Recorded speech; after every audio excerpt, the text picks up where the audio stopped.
fire engine. Flying Scotsman and my brothers were all green, explained Gordon one night in the shed. It was all very well in its way, but now I prefer my blue. It makes me different, you see, and that's very suitable for an important engine like me. The engines in our old line used to be blue, remembered Donald, but nae sae dark as we are.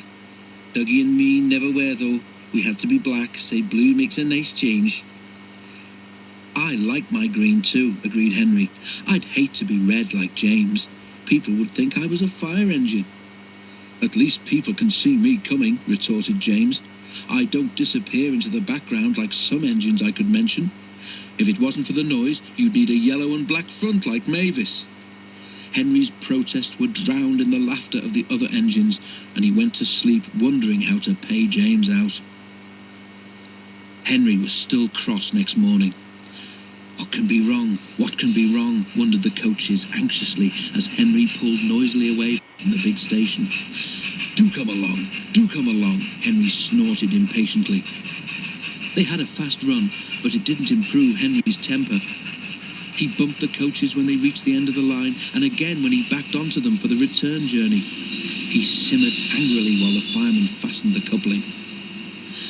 No one noticed a rattle from beneath Henry's footplate as he snorted away, and soon the train was running well. Hurry, hurry, hurry, puffed Henry. Faster and faster they went. At last, Henry began to feel better.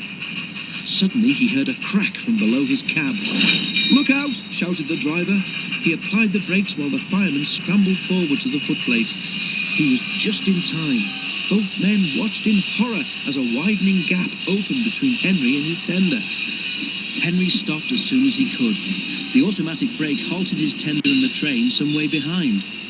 We must drop Henry's fire, said the driver urgently. It will be dangerous to let him boil dry now that we can't get more water from the tender. The fireman agreed. Sorry, old boy, he said to Henry, just when we got it going nicely too. But if you hadn't banged about so much, you wouldn't have broken your tender coupling.